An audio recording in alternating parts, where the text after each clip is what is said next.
বাংলায় মুসলমানদের আগমন, ইসলামী রাষ্ট্র প্রতিষ্ঠা এবং 1400 বছরের ইতিহাস। আসসালামু আলাইকুম ওয়া রাহমাতুল্লাহ। প্রিয় দর্শক, আপনারা দেখছেন সিটিভি বাংলা। আমি মুকবুল আহমদ পাটোয়ারি। বাংলা ইসলামের আগমন 7 পর্বের এই সিরিজে আপনাদের স্বাগত। এই সিরিজের মাধ্যমে আমরা আপনাদের নিয়ে যাব বাংলা তথা ভারতীয় উপমহাদেশে ইসলামের আগমনের শুরু থেকে শেষ পর্যন্ত ইনশাআল্লাহ। কিভাবে সাহাবীদের হাত ধরে এই বাংলায় ইসলামের আগমন ঘটল, সাহাবীদের সময়কার মসজিদ বাংলায় কোথায় স্থাপিত হয়েছিল, মুসলমানদের আগমনের পূর্বে বাংলা রাজনৈতিক ও ধর্মীয় অবস্থা কেমন ছিল, বাংলায় মুসলমানদের রাজনৈতিক ক্ষমতার ইতিহাস। 610 খ্রিস্টাব্দ রাসূল সাল্লাল্লাহু আলাইহি ওয়াসাল্লামের নবুয়ত প্রাপ্তির বছর। ইসলাম ধীরে ধীরে মক্কা এবং তার আশেপাশে ছড়িয়ে পড়েছে। নতুন নতুন মানুষ ইসলামের সংস্পর্শে এসেছে, নিজের জীবনকে পরিবর্তন করে নিয়েছে। রাসূল সাল্লাল্লাহু আলাইহি ওয়াসাল্লামের জীবদ্দশা ইসলামের আলোর বিচ্ছুরণ ঘটেছিল মক্কা থেকে 5000 কিলোমিটার দূরের ভারতীয় উপমহাদেশে, এবং কিছু মানুষ সেই আলোয় আলোকিত হয়েছিলেন। তা কিভাবে, শুনুন প্রিয় দর্শক। তৎকালীন মক্কার অধিবাসীদের প্রধান পেশা ছিল বাণিজ্য, আর বাণিজ্যের উদ্দেশ্যে দূর থেকে দূরান্তে ভ্রমণকারী মক্কার বণিকগণ গ্রহণ করে নিয়েছিলেন মানব জাতির একমাত্র সমাধান ইসলামকে। মক্কার বণিকেরা ইসলাম গ্রহণ করে বসে থাকেননি, তারা দুনিয়ার ব্যবসার পাশাপাশি নেমে পড়েছিলেন আখিরাত তথা পরকালের ব্যবসায়। তৎকালীন আরব বণিকদের একটি দল চীন এবং ভারতের সাথে নিয়মিত ব্যবসা পরিচালনা করতেন। বিভিন্ন জাতি এবং সংস্কৃতির সাথে মেলামেশা করার কারণে তাদের মস্তিষ্কে সত্য এবং মিথ্যে আলাদাকরণ খুবই সহজ হয়ে গিয়েছিল। ভারতীয় উপমহাদেশের অধিকাংশ অধিবাসীদের মতোই তৎকালীন মক্কার অধিকাংশ বণিকগণ বিভিন্ন কাঠ পাথরের মূর্তির উপাসনা করতেন। ইসলামের আগমন ঘটলে এই বণিকদের মধ্যে বেশিরভাগই মূর্তি পূজা বাদ দিয়ে সৃষ্টিকর্তার একাত্মবাদকে গ্রহণ করা অধিক যুক্তিযুক্ত মনে করেছিলেন। এই বণিকদের কারণে তৎকালীন ভারত এবং চীনের সাথে আরবের একটি ব্যবসায়িক যোগসূত্র গড়ে উঠেছে। চীন এবং ভারতীয় উপমহাদেশের সাথে বাণিজ্য করা আরব বণিকেরা প্রথমে জেদ্দা বন্দর হয়ে পরবর্তীতে ইয়েমেনের এডেন বন্দর, তারপর ভারতীয় উপমহাদেশে বেশ কয়েকটি বন্দর যেমন করাচি বন্দর, মুম্বাই বন্দর, মাদ্রাজ বন্দর, শ্রীলঙ্কার সিংহল বন্দর ও বাংলাদেশের চট্টগ্রাম বন্দর হয়ে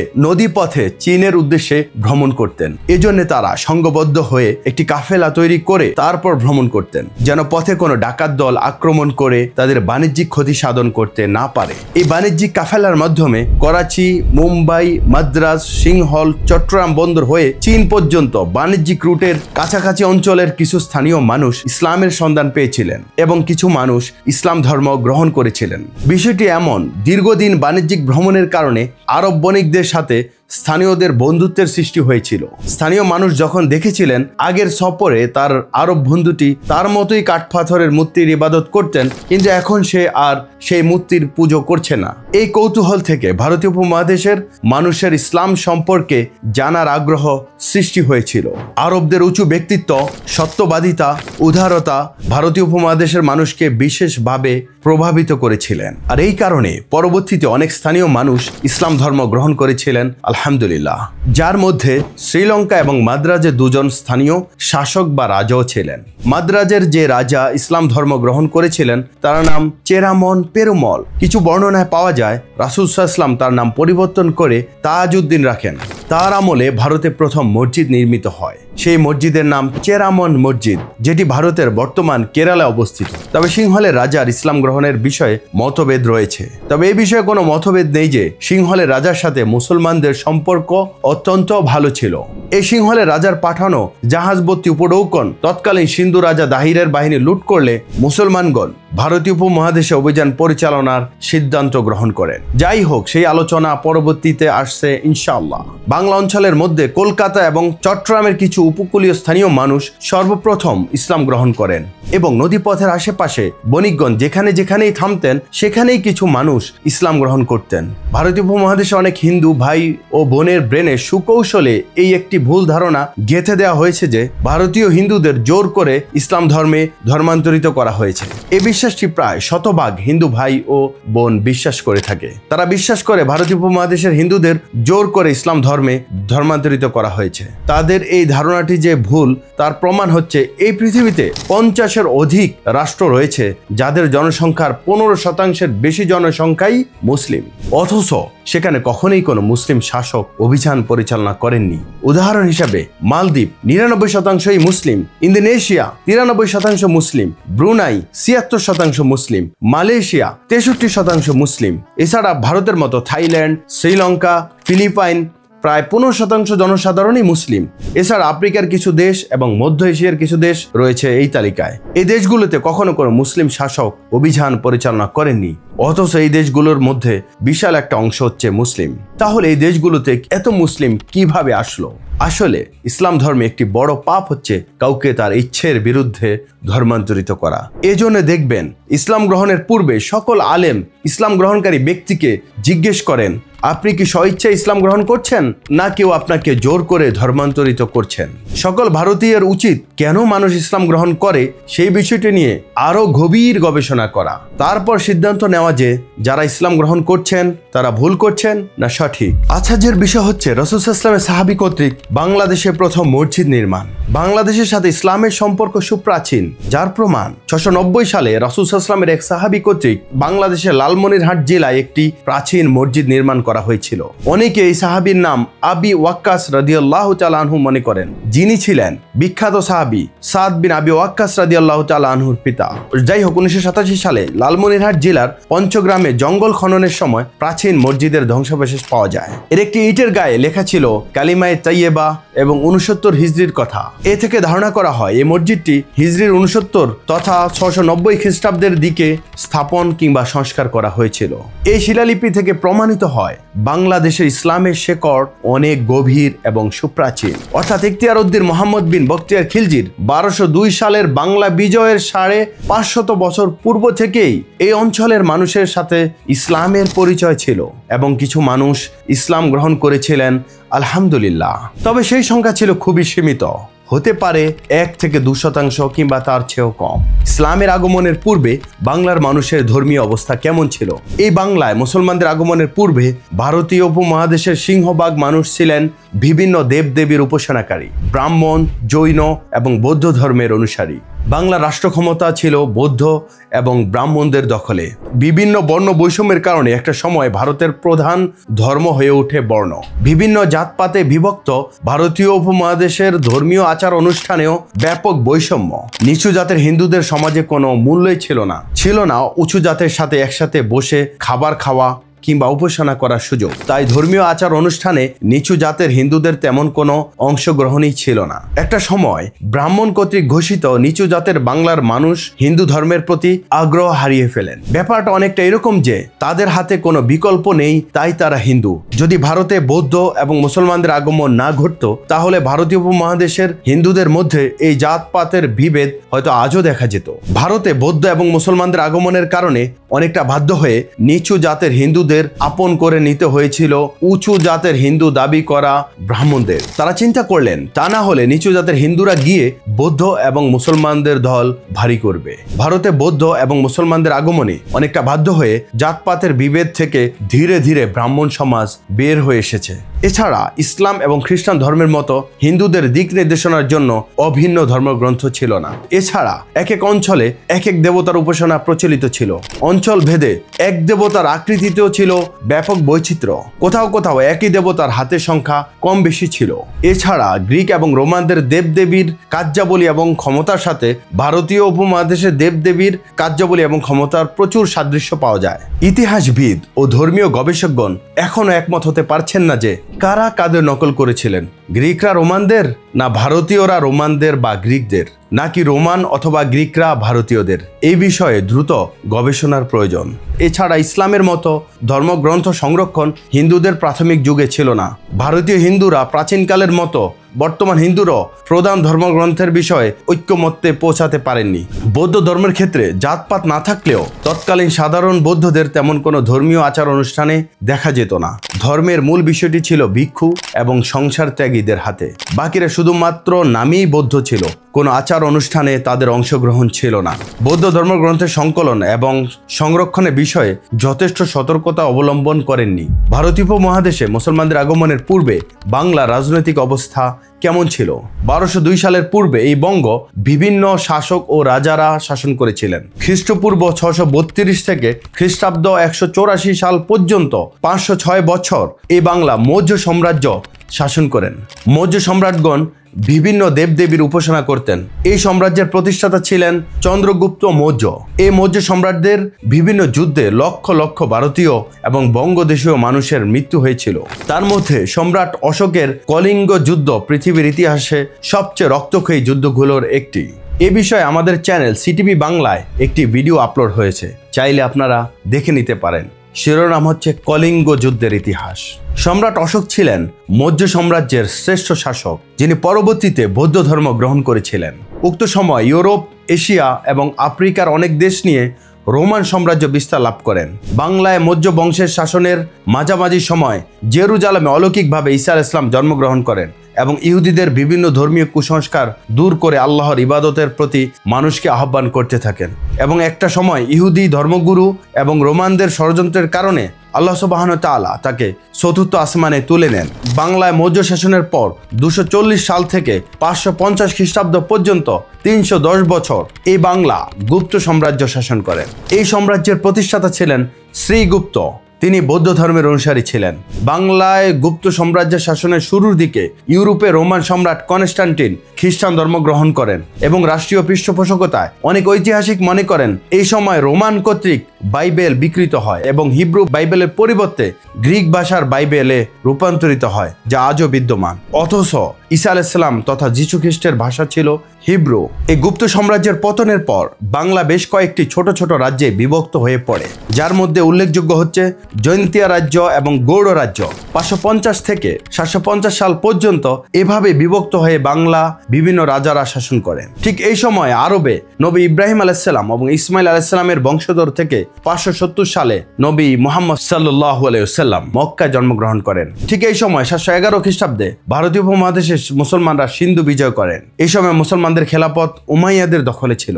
750 খ্রিস্টাব্দ থেকে 1161 খ্রিস্টাব্দ পর্যন্ত 411 বছর এই বাংলা পাল সাম্রাজ্য শাসন করেন। পাল সাম্রাজ্যের প্রতিষ্ঠাতা ছিলেন গোপাল, যিনি ছিলেন বৌদ্ধ ধর্মের অনুসারী। একদিকে বাংলায় পাল সাম্রাজ্য, অন্যদিকে আরবে আব্বাসীয় সাম্রাজ্য বাংলা এবং আরব পৃথকভাবে শাসন করতে থাকেন। এ সময় অল্প অল্প করে ভারতীয় উপমহাদেশে মুসলমানদের সংখ্যা বৃদ্ধি পেতে থাকে। 1170 থেকে 1202 খ্রিস্টাব্দ পর্যন্ত সেন রাজবংশ এই বাংলা শাসন করে। সেন রাজবংশের প্রতিষ্ঠাতা ছিলেন সামন্ত সেন। তিনি ছিলেন ব্রাহ্মণ ধর্মের অনুসারী। সর্বশেষ 1202 খ্রিস্টাব্দে সেন রাজবংশের রাজা লক্ষণ সেনকে পরাজিত করে ইখতিয়ার উদ্দিন মোহাম্মদ বিন বখতিয়ার খিলজি বাংলায় কালিমার ঝান্ডা উড়ান। এই সেন রাজবংশ 132 বছর বাংলা শাসন করে। অন্যদিকে আরব অঞ্চলে আব্বাসীয় সাম্রাজ্য দুর্বল হতে থাকে এবং মধ্য এশিয়ায় মঙ্গল সাম্রাজ্য একের পর এক দেশ জয় করতে থাকে। কোটি কোটি মানুষ মঙ্গলদের আক্রমণে নিহত হতে থাকে, যার মধ্যে মুসলমান সংখ্যায় ছিল প্রচুর।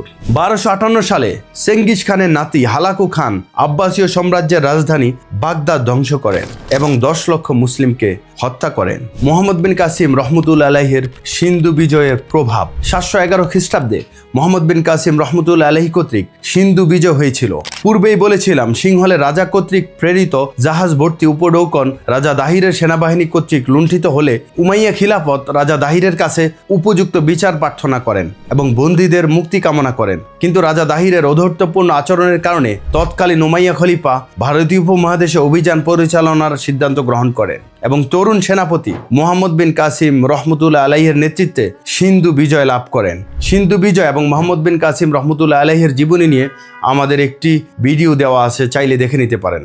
সিন্ধু বিজয় হলেও কিন্তু মুসলমানগণ ভারতে স্থায়ী শাসন প্রতিষ্ঠা করতে সক্ষম হয়নি। সিন্ধু বিজয়ের 4 বছরের মধ্যে মুহাম্মদ বিন কাসিম রহমতুল্লাহ আলাইহি উমাইয়া খিলাফতের অভ্যন্তরীণ কোন্দলের শিকার হয়ে মৃত্যুবরণ করেন। মুসলিম ঐতিহাসিক বালাজুরির মতে সিন্ধুর বদলি গভর্নর ইয়াজিদ ইবনে আবি কাবাসা কর্তৃক 20 বছর বয়সী মুহাম্মদ বিন কাসিম রহমতুল্লাহ আলাইহিকে মৃত্যুদণ্ড প্রদান করা হয়। মুহাম্মদ বিন কাসিম রহমতুল্লাহ আলাইহির পর মুসলমানগণ ভারতের অভ্যন্তরে তেমন কোনো উল্লেখযোগ্য অভিযান পরিচালনা করেননি, বরং অল্প কিছুদিন পর সিন্ধুও মুসলমানদের হাতছাড়া হয়ে যায়। তখনও বর্তমান পাকিস্তানের উল্লেখযোগ্য অধিবাসী ছিলেন নব মুসলিম, কিন্তু ইসলামী বুনিয়াদী শিক্ষা প্রতিষ্ঠান গড়ে না ওঠার কারণে মুসলমানগণ ইসলামের প্রকৃত জ্ঞান থেকে বঞ্চিত হয়েছিলেন এবং ধীরে ধীরে মুসলিমরা ধর্মনিরপেক্ষ রাজনীতি রাজা এবং হিন্দু রাজাগণের প্রজাতে পরিণত হয়েছিলেন এবং এই অবস্থা চলে প্রায় 400 বছর।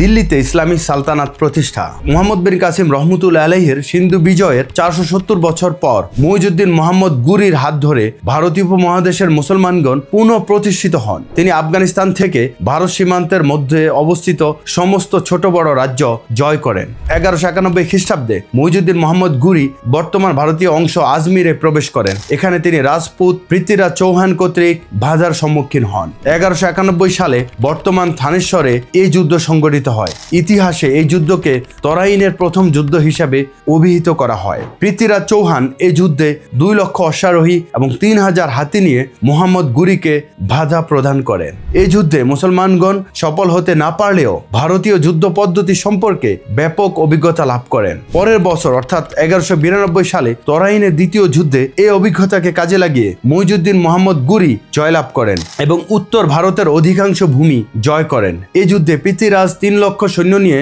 মুইজউদ্দিন মুহাম্মদ গুরির মোকাবিলা করেছিলেন। পক্ষান্তরে মুইজউদ্দিন মুহাম্মদ গুরির সেনাবাহিনীতে মাত্র 1,20,000 সৈন্য ছিল।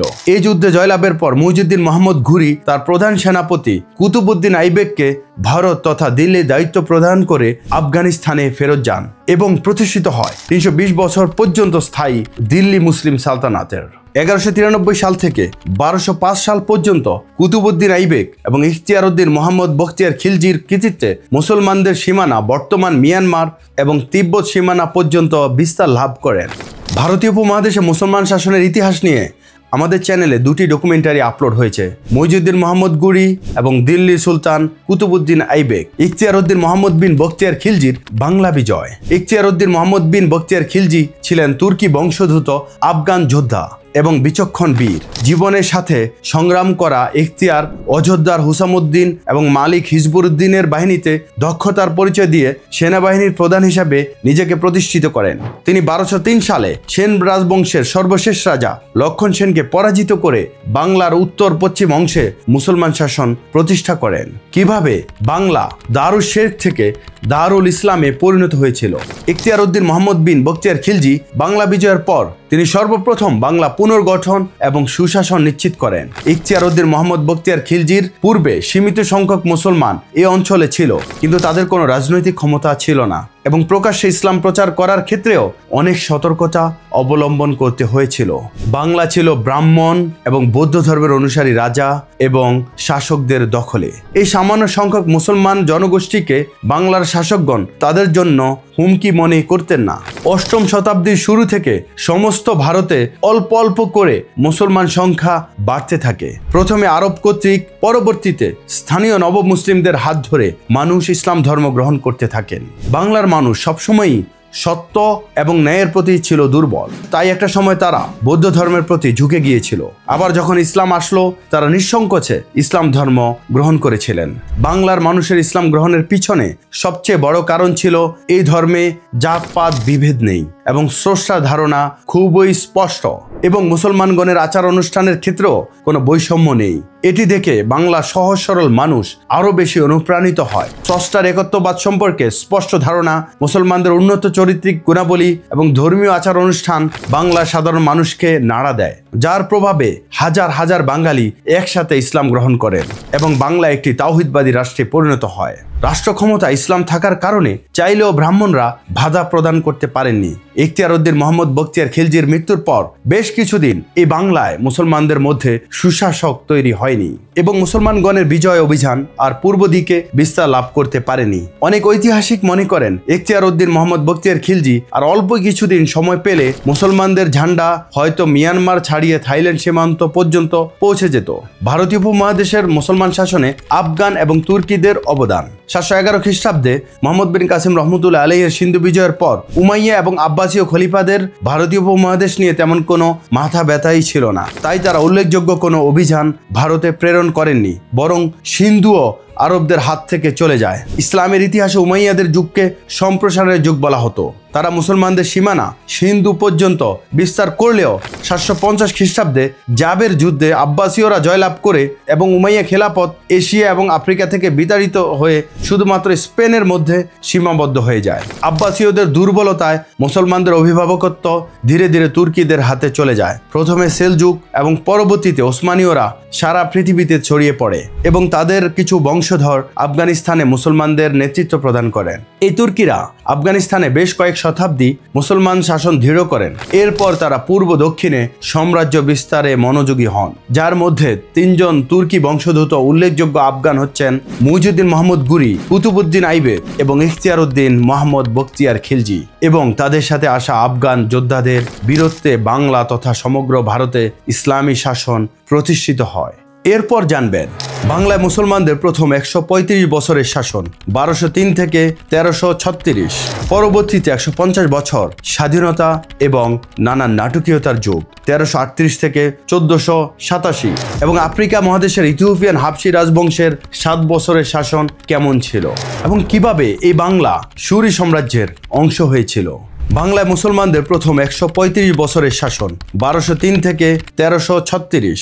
ইখতিয়ার উদ্দিন মোহাম্মদ বখতিয়ার খিলজির বাংলা বিজয়ের পর তিনি সরাসরি বাংলা শাসন করেননি। তিনি দিল্লির সুলতানের প্রতিনিধি হিসাবে বাংলা শাসন করেন। একটা সময় দিল্লির সুলতানদের মধ্যে ধীরে ধীরে ইসলামী শাসন ব্যবস্থার চেয়ে নিজেদের তৈরি বিধান দিয়ে রাষ্ট্র পরিচালনার তাড়না বৃদ্ধি পায়। তারা রাজ্য পেয়ে ইসলাম প্রচার এবং সুশাসন নিশ্চিতকরণ ভুলে যায় এবং আরামায়েশ এবং ভোগবিলাসে মত্ত হয়। ইসলামের সুমহান শিক্ষা ভুলে যায় এবং তারা এও ভুলে যায় এই ভারতীয় উপমহাদেশ বিজয়ে লক্ষ লক্ষ মুসলিমের জীবন দিতে হয়েছিল এবং তারা এই জীবন দিয়েছিলেন ইসলাম প্রতিষ্ঠা করার জন্য, কোনো কারো ব্যক্তিগত রাজত্ব প্রতিষ্ঠা করার জন্য নয়। যাই হোক, বাংলায় মুসলমান শাসনের প্রথম 136 বছর ছিল বিশ্বাস এবং অবিশ্বাসের যুগ। 135 বছরে দিল্লি সালতানাত 4টি রাজবংশ শাসন করেন: মামলুক, খিলজি, বলবন এবং তুগলক বংশ। 135 বছরে বাংলায় মোট 30 জন সুলতানের প্রতিনিধি শাসন করেন। অনেকটা গণতান্ত্রিক দেশের মতো এভারেজে প্রতিজন 4.5 বছর বাংলা শাসন করেন। এর মধ্যে বেশ কয়েকজন শাসক ছিলেন ইসলামের জন্য নিবেদিত প্রাণ। তার মধ্যে মহাবীর ইখতিয়ার উদ্দিন মোহাম্মদ বিন বখতিয়ার খিলজির শাসন ছিল অন্যতম। দিল্লি সুলতানরা সবসময় বাংলায় দক্ষ প্রশাসক কিংবা বীরত্বের অধিকারী কোনো মুসলিমকে বাংলায় প্রতিনিধি হিসাবে নিয়োগ দিতেন না। সবসময় তাদের অনুগত প্রতিনিধি নিয়োগ দিতেন এবং কাউকে সন্দেহ হলে তাকে সাথে সাথে অপসারণ করতেন। এছাড়া অল্প কয়েকদিনে বেশ কয়েকজন দিল্লি সুলতান পরিবর্তন হওয়ার কারণে বাংলার সিলেট এবং বাংলার নিম্ন অঞ্চল কুমিল্লা, নোয়াখালী, বরিশাল, চট্টগ্রাম অঞ্চল তখনও মুসলমানগণ বিজয় করতে পারেননি। এই অঞ্চলে তৎকালীন আরব অঞ্চলের বিভিন্ন ইসলাম প্রচারক ইসলাম প্রচারের জন্য আসে এবং মানুষের মুখে মুখে ইসলামের সুমহান বাণী ছড়িয়ে পড়ে এবং মানুষ ইসলাম গ্রহণ করতে থাকেন। বর্তমান সিলেট তৎকালীন শ্রীহট্ট 1303 সালে বাংলার শাসক শামসুদ্দিন ফিরোজ শাহ এবং তার বিখ্যাত সেনাপতি সৈয়দ নাসিরউদ্দিন, বিখ্যাত ইসলাম প্রচারক শাহজালাল রহমতুল্লাহ আলাই এবং গাজী বোরহানউদ্দিনের সমন্বয়ে শক্তিশালী রাজা গৌড় গোবিন্দকে পরাজিত করে সিলেটে ইসলামী শাসন প্রতিষ্ঠা করেন। সিলেট বিজয়ের পটভূমি ছিল গাজী বোরহানউদ্দিনের নেতৃত্বে 13টি মুসলিম পরিবার সিলেটে বসবাস করতেন। একদিন গাজী বোরহানউদ্দিনের পুত্র সন্তান হলে আকিকা অথবা অন্য কোনো অনুষ্ঠানে গরু জবাইকে কেন্দ্র করে রাজা গৌড় গোবিন্দ বোরহানউদ্দিনের ছেলেকে এবং তার আপন ভাইকে হত্যা করেন এবং বোরহানউদ্দিনের একটি হাত কেটে দেওয়া হয়। গাজী বোরহানউদ্দিন শামসুদ্দিন ফিরোজ শাহের কাছে বিচার প্রার্থনা করলে তিনি গৌড় গোবিন্দের বিরুদ্ধে অভিযান প্রেরণ করেন এবং এই বাহিনী দুবার ব্যর্থ হলে অতঃপর তৃতীয়বার বিখ্যাত ইসলাম প্রচারক শাহজালাল রহমতুল্লাহ আলাইয়ের 360 জন সফর সঙ্গী সহ যুদ্ধে অংশগ্রহণ করেন এবং বিজয় লাভ করেন। আলহামদুলিল্লাহ। শাহজালাল রহমতুল্লাহ আলাইয়ের জীবনী নিয়ে আমাদের চ্যানেলে একটি ভিডিও পাবেন, ইনশাআল্লাহ, চাইলে দেখে নিতে পারেন। রাজা গৌড় গোবিন্দ পরাজিত হয়ে পালিয়ে গেলে সিলেটে ইসলামী শাসন প্রতিষ্ঠিত হয় এবং তৎকালীন ত্রিপুরার অংশ কুমিল্লা, নোয়াখালী অঞ্চলে প্রচুর ইসলাম প্রচারক ইসলাম প্রচারের জন্য ছড়িয়ে পড়েন এবং চট্টগ্রাম বিজয়ের সম্ভাবনা তৈরি হয়। সমস্ত বাংলায় মুসলমান শাসন প্রতিষ্ঠা করতে প্রায় 200 বছর সময় লাগে। এর প্রধান কারণ ছিল বাংলার সুলতানদের অনাগ্রহ এবং বিশাল বিশাল নদীর বাধা। কাছাকাছি হওয়া সত্ত্বেও বিজয় করতে অনেক সময় লেগেছিল।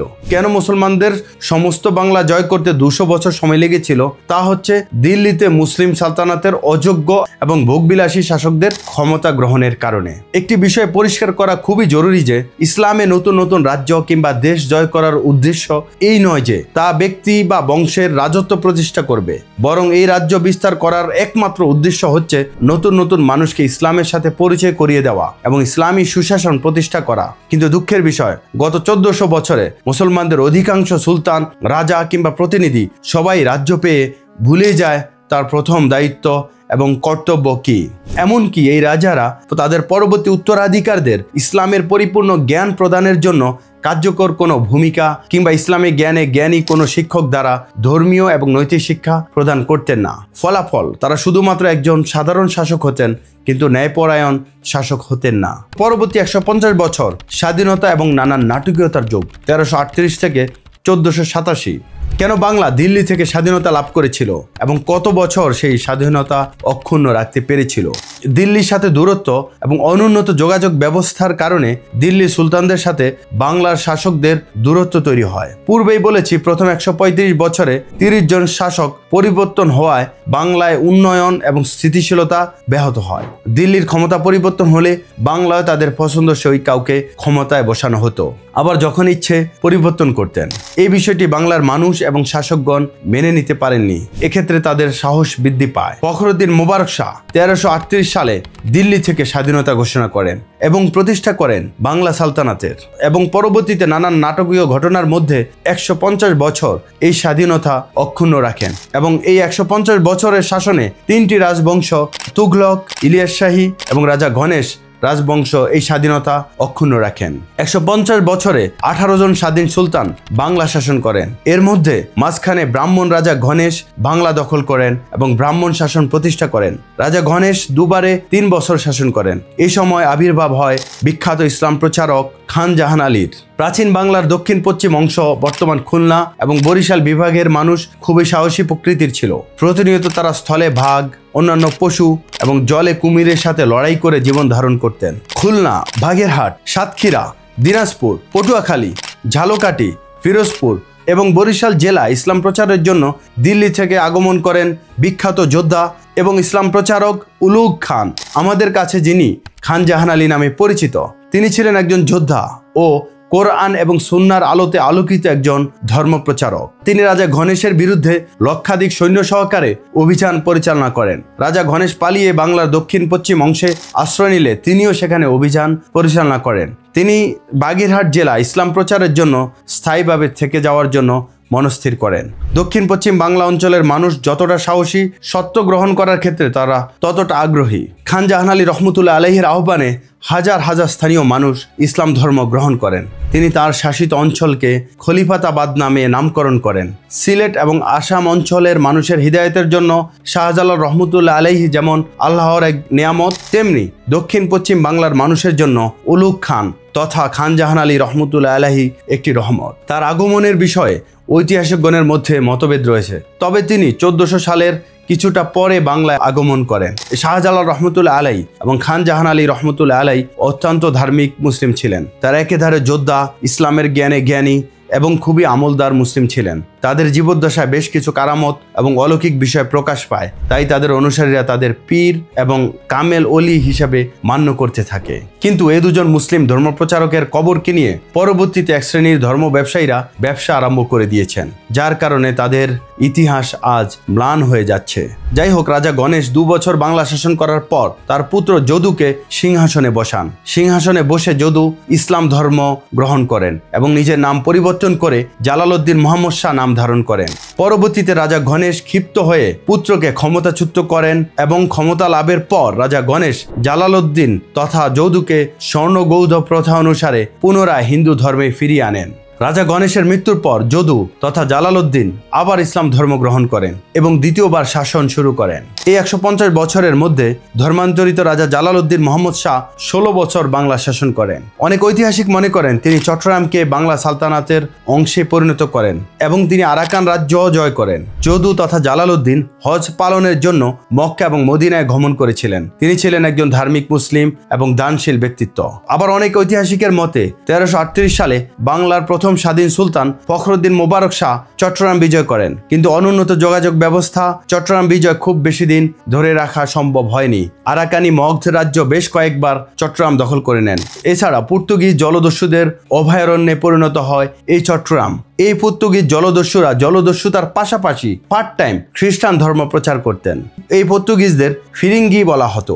এখনো চট্টগ্রামে ফিরিঙ্গি বাজার নামে একটি স্থান রয়েছে। চট্টগ্রামে সন্দ্বীপ ছিল পর্তুগিজদের অভয়ারণ্য। আবার কিছু ঐতিহাসিকের মতে দিল্লির সুলতান মোহাম্মদ বিন তুগলকের হাত ধরে 1325 থেকে 1350 সালের মধ্যে সমস্ত বাংলায় মুসলমান শাসন প্রতিষ্ঠিত হয়। অনেক ঐতিহাসিক মনে করেন বাংলার নিম্নাঞ্চল চট্টগ্রাম, বরিশাল, কুমিল্লা, নোয়াখালী এবং খুলনা অঞ্চলে মুসলমানদের রাজনৈতিক ক্ষমতা অর্জনের পূর্বেই এই অংশের মানুষ অনেক পীর আউলিয়া কর্তৃক ইসলামের ছায়াতলে আশ্রয় গ্রহণ করেন। তবে এটি নিশ্চিত 1202 থেকে 1400 সালের মধ্যে সমস্ত বাংলা মুসলমান শাসনের অন্তর্ভুক্ত হয়। আফ্রিকান ইথিওপিয়ান হাবশি রাজবংশের 7 বছরের বাংলা শাসন 1487 থেকে 1494। ষড়যন্ত্রের মাধ্যমে আফ্রিকান কৃতদাস বারবাক 1487 সালে ইলিয়াস শাহী রাজবংশের সর্বশেষ শাসক সুলতান জালালউদ্দিন ফতেহ শাহকে হত্যা করেন এবং বাংলার সিংহাসন দখল করেন এবং প্রতিষ্ঠা করেন হাবশি রাজবংশ। অল্প কিছুদিনের মধ্যে এই বারবাককে হত্যা করেন আরেক হাবশি সুলতান সাইফুদ্দিন ফিরোজ শাহ। আর এই সাইফুদ্দিন ফিরোজ শাহকে দ্বিতীয় মাহমুদ শাহ হত্যা করেন এবং ক্ষমতা দখল করেন। মাহমুদ শাহকে হত্যা করেন শামসুদ্দিন মুজাফফর শাহ। তিনি 4 বছর বাংলা শাসন করেন। বাকি হাবশি রাজাগণ প্রত্যেকে এভারেজে 1 বছর করে বাংলা শাসন করেন। হোসনি রাজবংশের 42 বছরের শাসন 1494 থেকে 1538। হাবশি রাজবংশকে পরাজিত করে 1494 খ্রিস্টাব্দে আলাউদ্দিন হোসেন শাহ বাংলার সুলতান হন। তিনি এবং তার পুত্র সহ 4 জন শাসক 42 বছর বাংলা শাসন করেন। তার শাসনে উল্লেখযোগ্য তেমন কিছু ঘটনা ঘটেনি।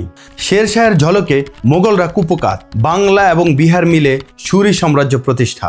1533 থেকে 1538 সাল পর্যন্ত বাংলা সালতানাতের শেষ স্বাধীন সুলতান হিসেবে দায়িত্ব পালন করেন গিয়াসউদ্দিন মাহমুদ শাহ। তিনি ছিলেন দুর্বল এবং বিলাসী জীবন যাপনকারী একজন সুলতান। এই গিয়াসউদ্দিন মাহমুদ শাহের আমলে সর্বপ্রথম পর্তুগিজরা চট্টগ্রামে আসেন।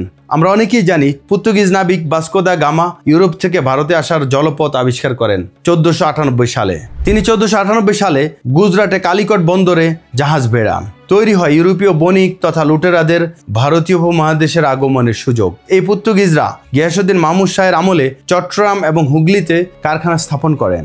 অনেকেই মনে করেন গিয়াসউদ্দিন মাহমুদ শাহ যদি পর্তুগিজদের প্রশ্রয় না দিতেন তাহলে হয়তো বাংলাকে ইউরোপীয়রা এত সহজে কবজা করতে সক্ষম হতো না। যাই হোক, এই পর্তুগিজরা বাংলা সালতানাতের মধ্যে প্রভাব বিস্তার শুরু করেন। প্রিয় দর্শক, বাংলায় একটি বিজ্ঞাপন ছিল কিছুদিন আগে, দাগ থেকে যদি দারুণ কিছু হয় তাহলে দাগই ভালো। ঠিক এমনই একটি ঘটনা ঘটেছিল 1538 সালে। দুর্বল শাসক গিয়াসউদ্দিন মাহমুদ শাহকে পরাজিত করে বিখ্যাত শেরশাহ সুরি বিহার এবং বাংলাকে একত্রিত করে প্রতিষ্ঠা করেন বিখ্যাত সুরি সাম্রাজ্য। এই যুদ্ধে বাংলার সৈনিকদের সাথে পর্তুগিজরা শেরশাহ সুরির বিরুদ্ধে লড়াই করেন এবং পরাজিত হন।